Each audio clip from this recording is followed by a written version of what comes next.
Pozdrav, dobri moji i pametni teoretičari logike širom sveta.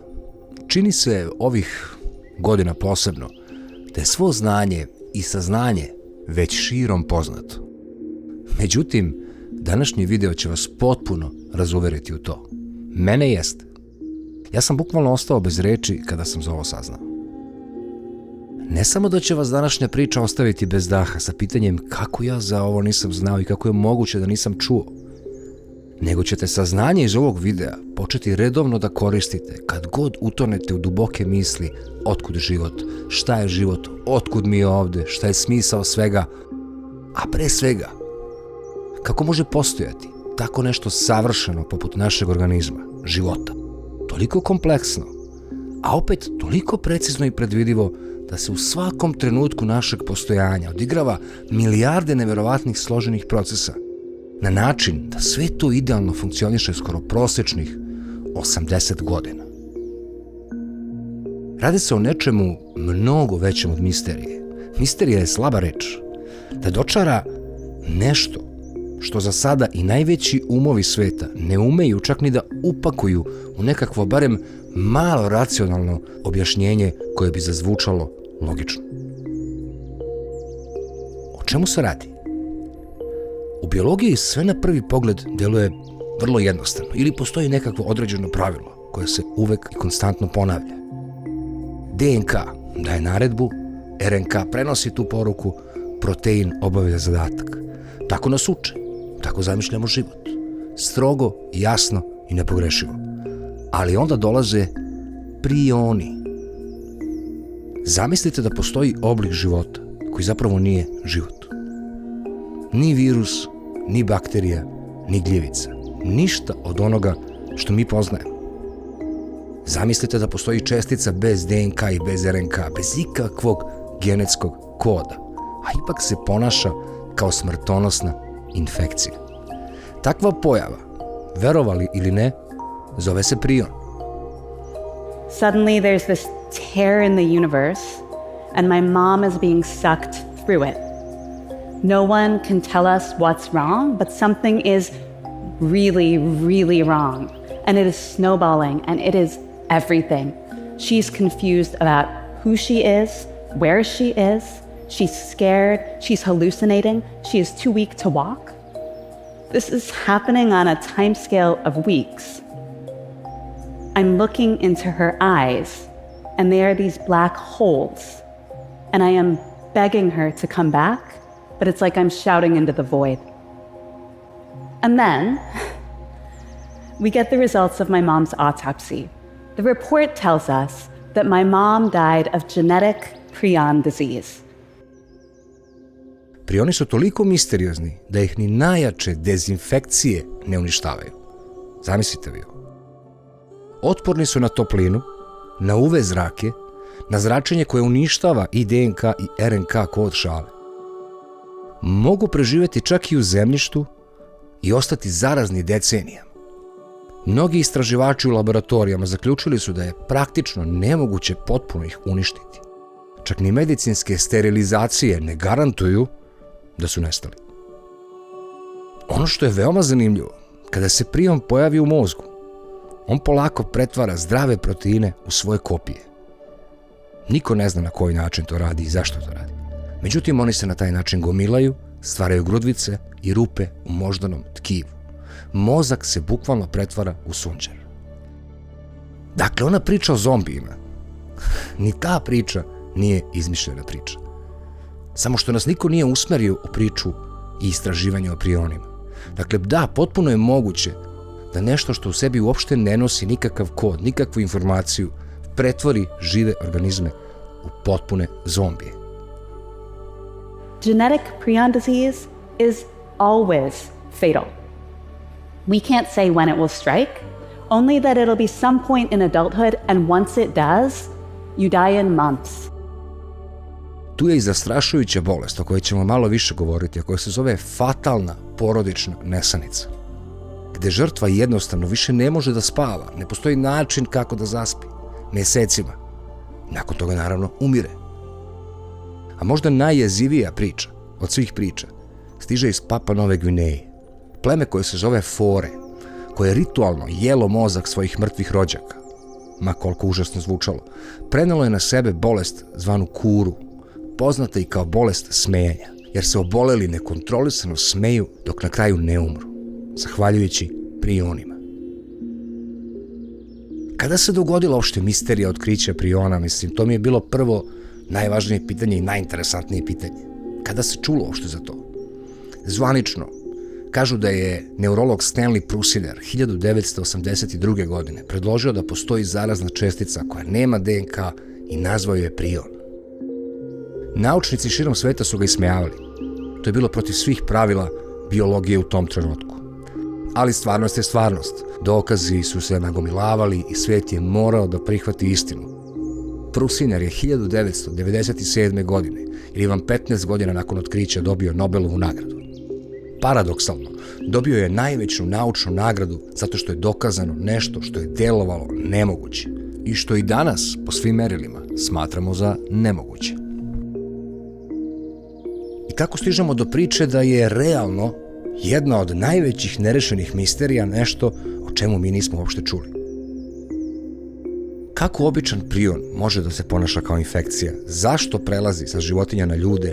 Zašto su otporni na skoro sve? I najjezivije, da li i druge bolesti, poput Alzheimera i Parkinsona, rade na prion sličnom principu? Prioni su zapravo mala smrtonosna tajna u bukvalnom smislu.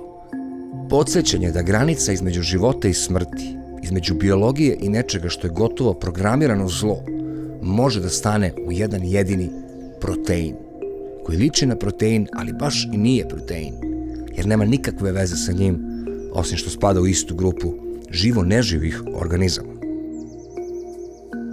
Suštinska misterija svih misterija je način na koji prion jednostavno resetuje čitav niz čitavog našeg sistema, toliko kompleksnog sistema zvanog organizam. Pojavljuje se prion i samo zahvaljujući obliku, to je ono što se danas vidi, što mi možemo da vidimo kroz mikroskope, samo zahvaljujući obliku priona, protein zaboravlja čitavo uputstvo od DNK, RNK i svega što se nalazi između i jednostavno se predaje obliku priona i postaje prion. Dakle, nešto bukvalno poput magije. I onda se postavlja pitanje kako uopšte protein, otkud mu informacija i svesnost da u trenutku pojavljivanja priona ili aktivacije priona on treba da zapostavi sve što je evolutivno navodno naučio i da postane prion. I to prion koji radi potpuno u suprotnosti sa životom. Dakle, uništava život za samo mesec dana. Da li to onda znači da je u samom kodu DNK ispisana budućnost i informacija nekakvih priona? Po meni to bi jedino objasnilo zašto bi protein koji savršeno funkcioniše u skladu odlučio da se jednostavno prikloni novom obliku, novoj formi, koja će na kraju uništiti svrhu njegovog postojanja ili život za samo mesec dana. Dakle, da se samo još jednom na kratko podsjetimo, to je, nazovimo je supstanca, oblik proteina, koji u sebi ne sadrži nikakvu informaciju, ali ništa osim svog oblika, jer to je jedino što on posjeduje, određeni oblik deformisanog proteina. Osim što na izgled svi proteini, kada je odgovarajući trenutak očigledno, prihvatio da postanu isto to. Kada čovek malo dublje razmisli, onako najobjektivnije, najracionalnije, mi moramo doći do zaključka da je u našem DNK lancu iz nekog čudnog razloga ispisan kod koji kaže u tim i tim uslovima ti proteinu, kada budeš ugledao taj deformisani protein, prihvatit ćeš njegovu ulogu i uništit ćeš organizam ili smisao svega što mi zajedno radimo. Prihvatit ćeš da moraš da ga uništiš kada ugledaš taj oblik pod tim okolnostima. Ovo je jako važno, zato i više puta ponavljam. Budimo realni, zašto bi takav kod uopšte postojao?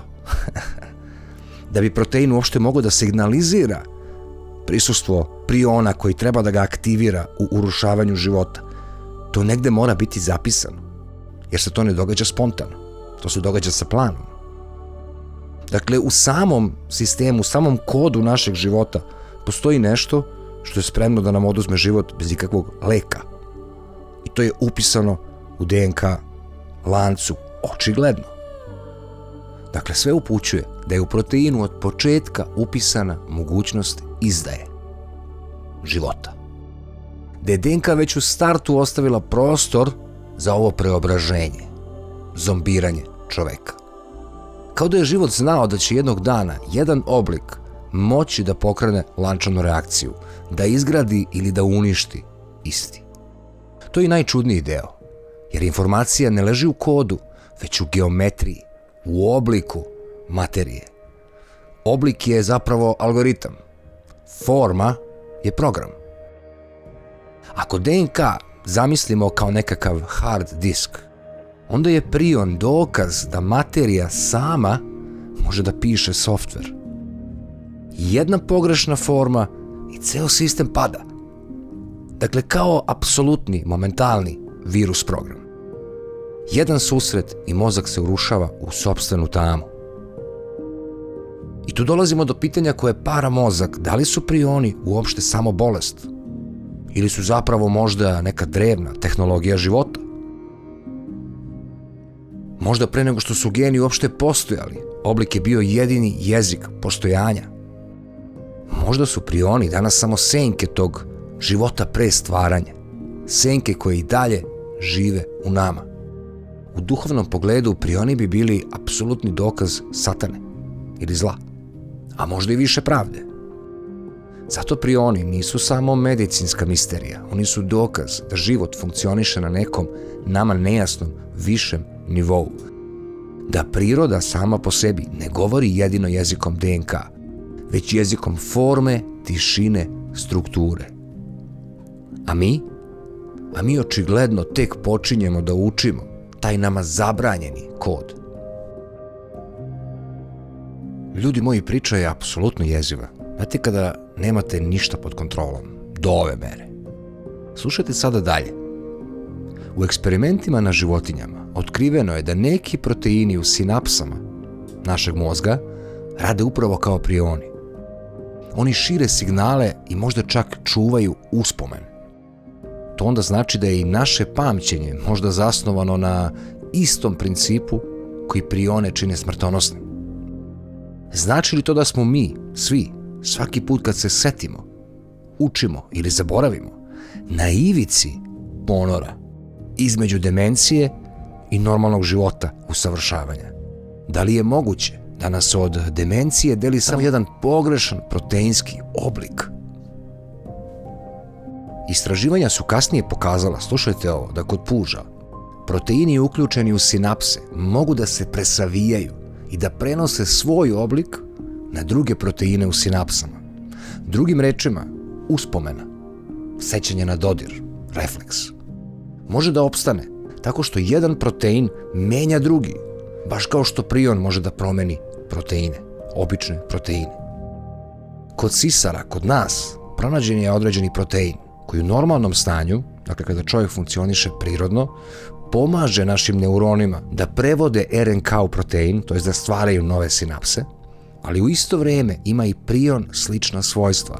Može da pređe u stabilan oblik i da se samo održava u našim sinapsama.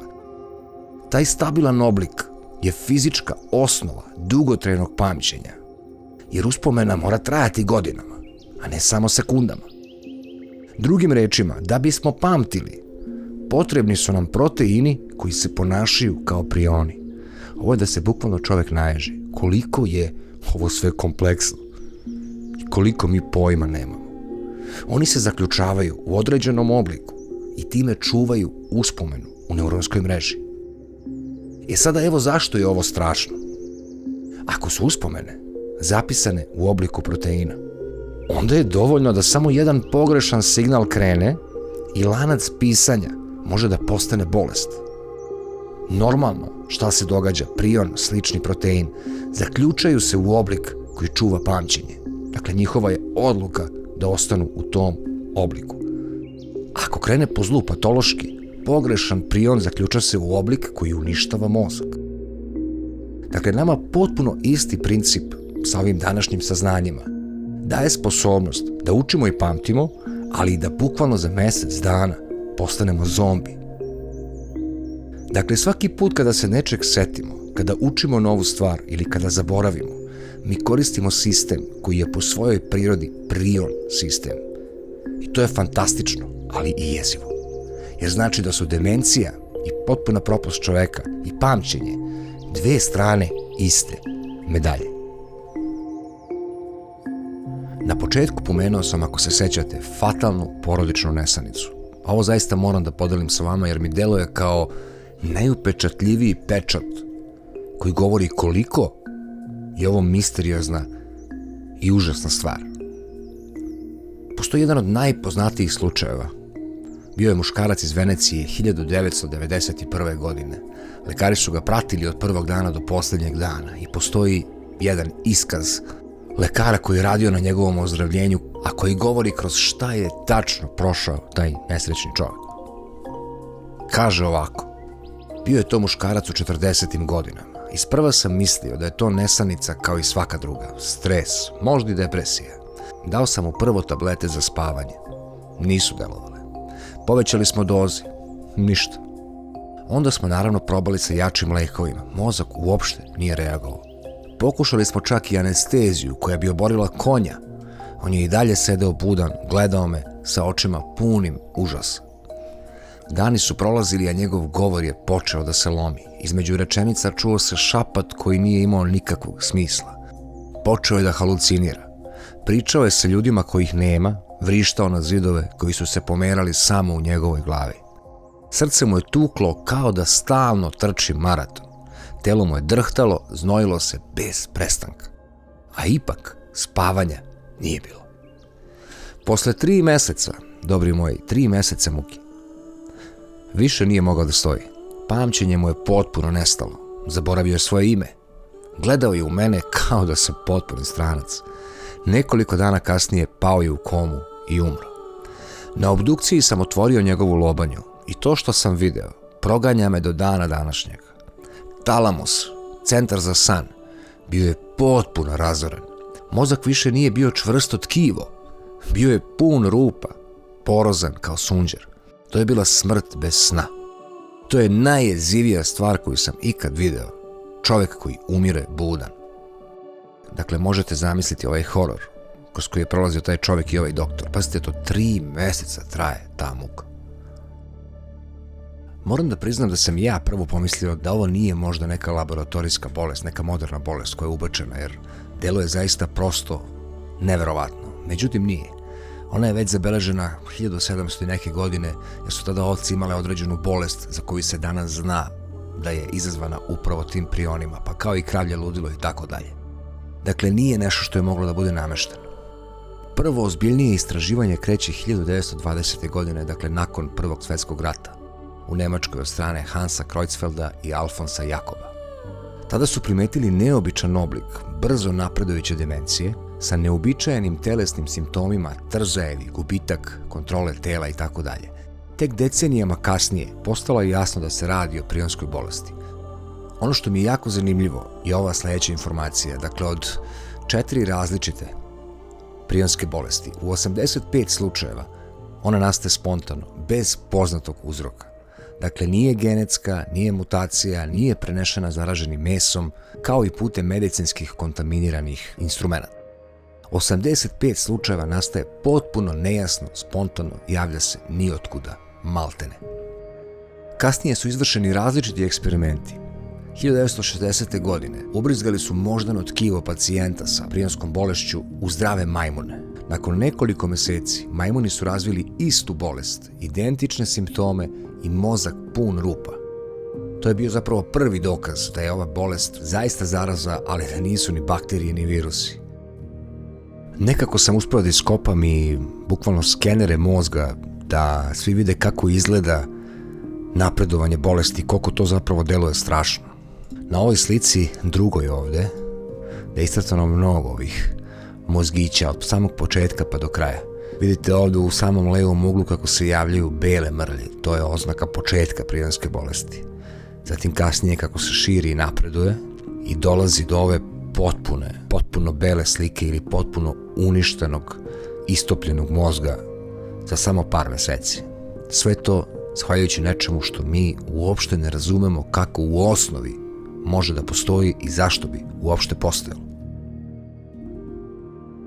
Ono što je meni veoma interesantno, možda i najinteresantnija stvar čitavog ovog videa i ove priče je to što su prioni, sami ste čuli kroz video, ključan faktor našeg mozga.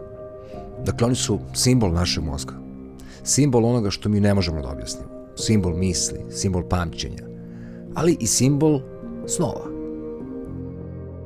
Što samim tim znači da imamo nešto na čim nemamo nikakvu kontrolu, dakle nemamo nikakvo objašnjenje, nikakav razlog nastajanja, se nalazi direktno u našoj glavi, što onda povlači priču o tome šta mi zapravo znamo, odakle nama uopšte dolaze misli i otkud ovakve nelogičnosti u našoj glavi. Ovo je po meni pre svega vrhunsko pitanje za sve evolucioniste. Dakle, svi znamo suštinu i osnovu evolucije, koja se razvija kroz ogroman period vremena sa jednim ciljem, da održi organizam živim. Vi nemate drugo objašnjenje ukoliko spadate u evolucioniste osim toga, da je organizam samoinicijativno, spontano radi sve na tome samo da preživi. Kako onda takav organizam stvara šifru za samouništenje? Iz kog razloga bi stvorio šifru za samouništenje ukoliko nije inteligentan i ako mu je uloga isključivo da organizam preživi?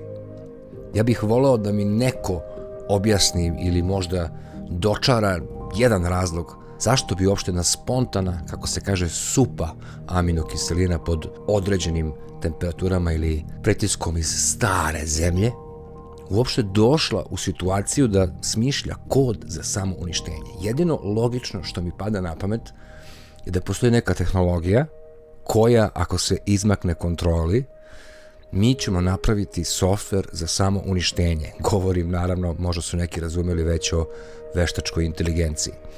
Dakle, ako dođemo ikada u tu situaciju, jer mi sada ne znamo da li je veštačka inteligencija prenaduvani balon i će zaista postati nešto ogromno. Deluje da hoće. Šta ćemo mi uraditi da bi se osigurali? Pa instalirat ćemo kod za samouništenje. Zar ne? I tu stižemo do fascinantnog pa zar ovo onda nije potpuni dokaz tehnologije iza života? Zar kod za samouništenje nije apsolutni, neoborivi dokaz tehnologije iza života, a ne evolucije, nego inteligentne tehnologije? San je, primjera radi, jedno od najvećih čuda našeg mozga. Dok spavamo, mozak obnavlja uspomene, briše nepotrebne podatke, stvara nove veze između neurona i tako dalje. U snu se kriju i naši najdublji strahovi, toga smo svi svesni, i naši najlepši doživljaji takođe. Ali šta ako ti neko kaže da prioni imaju moć da ti čak ukradu i snove? Verovali ili ne, kod fatalne porodične nesanice, prvi znak bolesti je upravo gubitak snova. Pacijenti u početku možda i zadremaju, ali njihov san postaje plitak, ne ulaze u REM fazu i ubrzo san potpuno nestaje. To nije samo nesanica, to je uništenje mehanizma snova u mozgu koji ne može da se promeni niti jednim lekom, ničim. Mozak je bukvalno preuzet, više ne funkcioniše po sistemu na koji smo mi navikli, po biološkom sistemu DNK, RNK i ostalih informacija. Naučnici su u laboratorijama primetili da talamus, taj deo mozga koji reguliše prelazak u san i čuva ravnotežu između budnog i nesvesnog, doslovno nestaje pod udarom priona. Dakle, specijalno taj deo nestaje. Bez njega nema snova, nema lucidnosti, nema ulaska u taj paralelni svet. Lucidni snovi u kojima čovjek postaje svestan da sanja i preuzima kontrolu, zavise od fine mreže neurona koja povezuje talamus i korteks. Prioni tu mrežu cepaju na komade. Zbog toga, inače, pacijent ne samo da gubi sposobnost da spava, on gubi cijel jedan univerzum u svom mozgu, univerzum snova. Što nas dovodi do jezivog pitanja, ako prioni mogu da unište naše snove, da li to onda znači da su snovi zapisani u oblicima proteina? Baš kao i uspomene. I da li je samo granica između jave i sna kodirana u formi materije, poput našeg mozga, koji je u stanju da se pokvari? Dakle, na koji god način posmatrate ovo, vi morate doći do zaključka da postoji nešto što nema nikakvu informaciju u sebi, a služi i kontroliše zapravo najvažnije procese u našem organizmu. Dakle, apsolutno najvažnije procese bez kojih mi ne možemo. Dakle, prioni su u stanju da ugase celu suštinu našeg organizma. Prvog DNK pa do poslednjeg. Dakle, kao da su postavljeni tu da služe za slučaj nekakav. Pa se s vremena na vreme javljaju. Ali imaju svrhu da budu nešto iznad života. Ili vam da budu to nešto po meni kada zatreba ili ako zatreba da može da se ugasi. Ako je to tačno, onda je svaki naš san balans na ivici noćne more priona. I sad ono što se izvlači kao debeli zaključak je, zamislite koliko bi ovo moglo da bude zloupotrebljeno u proizvodnji biološkog oružja. A to bi bio savršen horor. Možete samo da zamislite. Dakle, imate nešto protiv čega nema leka. U svetu u kojem države razvijaju sva sofisticirana oružja, od hemijskog do nuklearnog, sigurno se neko pitao, a šta ako bi prioni postali oružje? Na papiru oni deluju zastrašujuće i to savršeno. Neuništivi su, otporni su na toplotu, hemikalije, UV zračenje. Neotkriveni, nema DNK ni RNK traga, što znači da ih standardne laboratorijske metode teško uopšte mogu da registruju. Spori su, inkubacija traje mesecima ili godinama, jer ne znamo uopšte kako nastaje, možda i vekovima, pa se bolest širi tiho dok je na kraju prekasno za kontrolu. Neizlečive su. I na kraju se ispostavlja da ta sporost, ako je možemo nazvati tih par meseci, je zapravo jedina njihova nesavršenost, jer nam daje vreme da odreagujemo. Oni ne mogu izazvati trenutni haos, ne mogu oboriti vojsku u nekoliko dana. Oni su oružje dugog trajanja, oružje tihe smrti, oružje koje bi delovalo kao kletva, ali tek posle više godina. Zamislite scenario. U nekoj laboratoriji neko uspe da upakuje prione u vakcinu, lek ili hranu.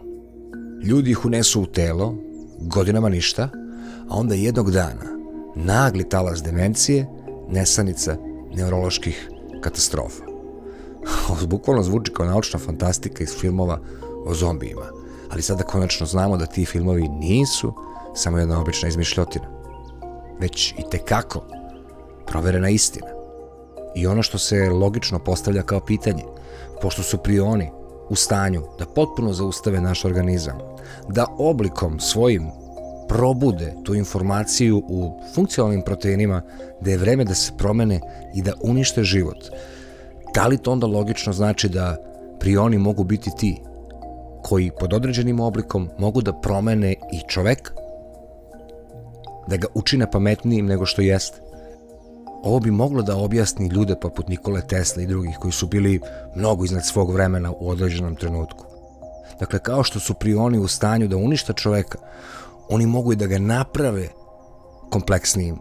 I sve nas vodi u tom nekom pravcu da naš mozak je jedna veoma čudna sprava i da mi sve manje i manje, koliko više saznajemo, znamo ko uopšte kontroliše taj mozak. Ako povežemo sa nekim pričama iz ranijih videa i frekvenciji i zvuku, pa evo stigli smo i do oblika, mi počinjemo da shvatamo da je nešto više iznad nas to što taj život pokreće. Jer samo postojanje priona nam to apsolutno i dokazuje i pokazuje. S tim u vezi mi danas sa potpunom sigurnošću možemo da tvrdimo da ni sam DNK nije suština i nije ta konačna informacija života, već je samo informacija ovog našeg standardnog materijalnog biološkog hemijskog života. Međutim, postoji to nešto više, što sadržite neke posebne informacije u obliku oblika koji je tu da promeni potpuno situaciju ukoliko za tim bude potrebe. Neverovatno zanimljiva tema. Nastavit ćemo naravno da je istražujemo. Meni je ovo potpuno fascinantno, zaista. Pomalo sam izbunjen i sluđen. Neverovatno mi je da ovakvu stvar nisam znao, a toliko bitnu stvar, jer ovo je dodatna puzla ka tom saznanju da smo mi mnogo više od ovoga što vidimo i da smo definitivno deo nekakve inteligentne tehnologije života, dizajna, Boga ili čega god, kako god želite, to možete nazvati. Do sledećeg videa, pozdrav dobri ljudi.